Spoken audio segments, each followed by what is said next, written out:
Welcome to today's episode of Blue Planet Chronicles, where we explore critical issues affecting our oceans. I'm Yong Jie, joined by marine ecology experts from the National University of Singapore, Dr. Azrin and Prof. Janice. Today we'll be discussing on the issue of ghost fishing.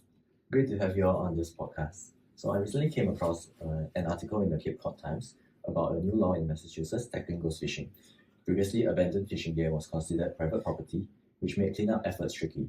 But now the law has changed to distinguish between usable fishing gear and abandoned gear, making it easier for officials to remove harmful debris. What do you both think about this change? For me, I think it's a significant step forward because I think ghost gear is a persistent issue along the coast of Massachusetts. I think this new law will help to empower the division to develop new regulations to responsibly remove ghost gear while also balancing between environmental protection and property rights. I'm very proud of Massachusetts for this. Modern fishing gear is made from synthetic materials such as nylon and other plastics that don't break down easily. So when they're abandoned or lost, this gear often becomes unusable and creates long-term environmental problems. The old law unintentionally prevented cleanup efforts, but with this new law, it allows for the better management and removal of this harmful debris. So I'm very excited for this new development. This old law really highlights how outdated policies and practices can unintentionally make things worse. But ghost fishing isn't just a local problem, it's happening all over the world. So let's break it down for our listeners. What exactly is ghost fishing and why is it such a big deal? To first understand ghost fishing, we must first know what commercial fishing is. So commercial fishing is the intentional catching of economically important marine life for economic purposes using various fishing gears. So for example, we have purse seine nets, which are designed like drawstring bags, and they are used to herd and catch school of fishes such as tuna. We also have baited traps and pods, which are used to catch crustaceans such as crabs and lobsters. And we also have dredging, which uses metal rigs to catch shellfish and bivalves such as scallops and clams. So with these fishing gears, they actually help to target specific species and reduce the bycatch of other marine life. Ghost fishing, however, is the indiscriminate catching of marine life that happens when lost or discarded fishing gear drifts through the ocean or sits on the seabed. These ghost gears can track various marine life, such as fish, turtles, seabirds, and even larger animals like sharks. Wow, so it sounds like it's a never-ending fishing operation that no one benefits from. So is ghost fishing really that big of a problem? It's huge and not just an occasional problem.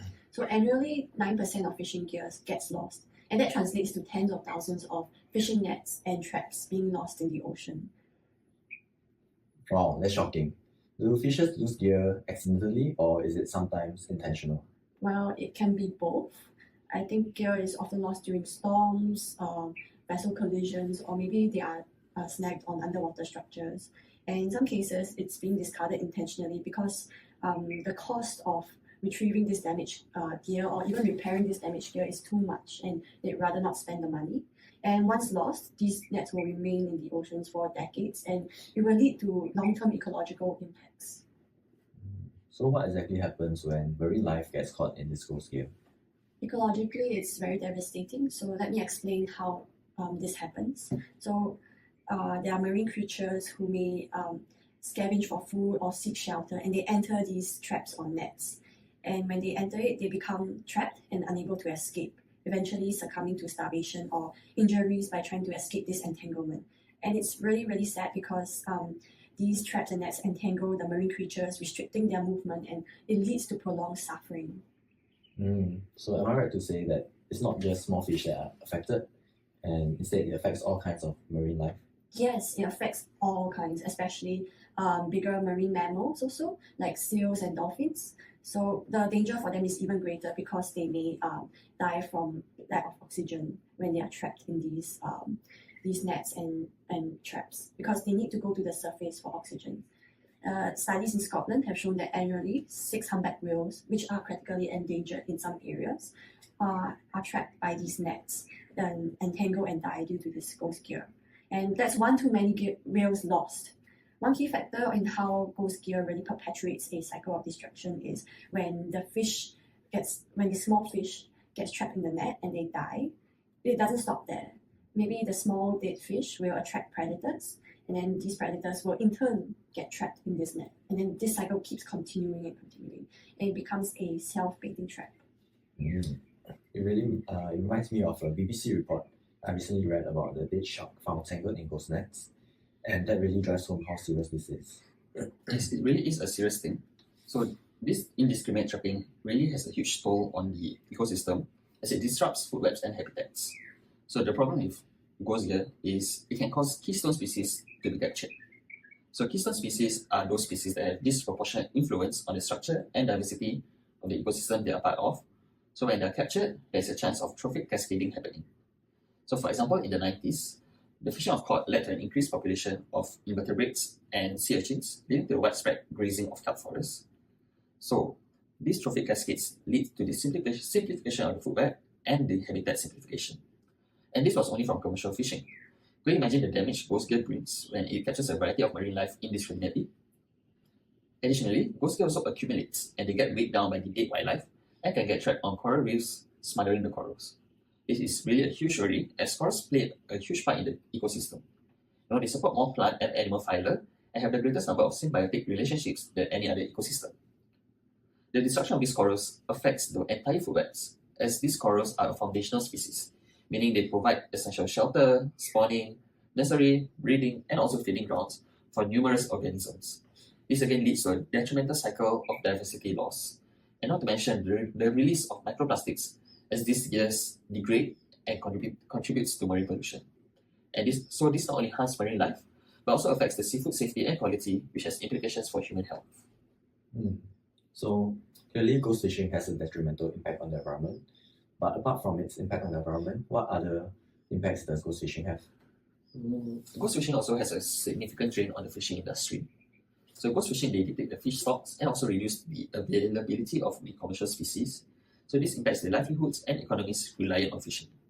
So it's not only an environmental and social need, but also an economic need to tackle this issue. So a study by Virginia Institute of Marine Science on removal projects in Chesapeake Bay project actually saw a 21.3 million increase in harvest value, which is a 27% boost from what would have occurred if the pots had remained. Wow. So it sounds like there's a very large economic incentive to solve this issue. But why does this problem still persist then? There are several challenges. For one, ghost gear is heavy, so some nets weigh up to 10,000 pounds. And so retrieval requires specialized equipment and also skilled divers, which is expensive. And even then, conditions like poor weather can make it dangerous. Additionally, some of these threats have been undisturbed for so long that they have become part of the marine environment. So for example, in the Scottish seas, there were abandoned creels found on the seafloor and they were overgrown with marine life because they were undisturbed for many years. So this raises also the issue if such traps should be removed, since there will be damage to the seafloor during removal operations and also the general habitat of the marine environment. There's also the legal challenge. So laws, they vary by region. So as earlier mentioned, prior to the amended law in Massachusetts, the abandoned gear is considered private property, so it complicates removal efforts. I feel that there's also a lack of reporting. So many fishermen don't really disclose their lost gear or damaged gear due to the fear of fines or penalties. And this makes it very hard to monitor and retrieve all of it. And this lack of information on where ghost gear is lost and its frequency makes it very difficult for authorities to come up with effective measures and for prevention and retrieval of these gears. That's a good point, Janice. So how do we fix this? What solutions are out there? Let's progress. On the legislation side, as mentioned earlier, new regulations are being developed for responsible gear removal. And I also feel that technology plays a big role. In Scotland, researchers are using side scan sonar and remotely operated vehicles, ROVs, to locate and recover ghost gear. So they're being deployed at active drilling sites, where sonar is used to visually inspect these areas suspected of containing lost gear. So the side scan sonar, which is a technology designed to map the seabed, was employed to detect shapes consistent with the relic gears, while the ROV provided high-definition footage to confirm the nature of the objects identified. So these tools are highly effective, though challenges like poor weather and sea conditions can affect its effectiveness. And also, I think a new technological advancement that is in the works right now is biodegradable fishing gear, which is a very promising development. So a study done by Drakeford et al. In the Marine Pollution Bulletin found that biodegradable fishing gear has the potential to address the issue of ghost gears, because current traps, they are made of synthetic materials such as nylon that takes hundreds of years to decompose in the ocean, and so they last for many fishing seasons. These nets, however, these biodegradable nets, they degrade quickly after lasting an entire fishing season. So even if they do get lost and become ghost gear, they do not they decompose much faster and hence reduce the long-term environmental damage. Those are good points, Dr. Azrin. But I disagree with the effectiveness of biodegradable fishing gear. I think that the use of it will require high costs and a lot of global standardization. I think that will be very challenging to implement. Like as we mentioned about the new Massachusetts law, it already took many years for them to, and a lot of stakeholder engagement just to implement this. So I think with the use of global standardization for biodegradable fishing gear, it's gonna take very, very long to implement. Janice, so in your opinion, what do you think is the solution then? I feel that fishermen engagement is definitely very important in changing the industry standards. So there are new ideas in this area and in this industry to standardize gear design to minimize loss and to also mark equipment for easier identification to track upon the loss of the gear. But for this to work effectively, we need the fishermen to come on board and work with us. We need to come up with incentives for them to report lost gear and to adopt sustainable fishing gear. So in India, for example, there are initiatives to buy back ghost gear such as nets, which are then repurposed into products like doormats and art. And this provides an economic incentive and removes the harmful gear. But we also need to educate the fishermen on why it's so important to adopt sustainable practices, such as the aforementioned increased economic benefits of higher catch when we remove all this ghost gear. Education and awareness really plays a huge role. For example, when it comes to the biodegradable fishing gear, the study that Dr. Azrin mentioned by Drakeford highlighted that the cost of adoption of biodegradable fishing gear was a huge concern, and also whether that these gear can catch as much fish as the conventional gear can. And fishermen were apprehensive about adopting these gears due to these concerns. However, we need to educate fishermen on the long-term benefits, making the adoption not only environmentally sustainable, but it's very, very advantageous in the long run, economically, socially, and environmentally. Yes, I do agree with that. It definitely is important that when coming up with whatever new solutions, that we first engage the different stakeholders from top down to even bottom up to raise awareness so that the incentives or solutions that we come up with do address their worries, and also whether it be coming up with like financial aid to adopt sustainable practices or providing research and proof that these new technologies are beneficial to them so that we are able to implement it on a global scale.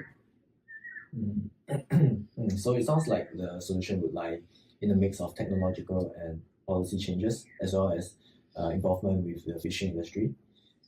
So we've covered a lot today, from the environmental impact of ghost fishing to innovative solutions. Thank you, Dr. Azrin and Prof. Janice, for sharing your insights.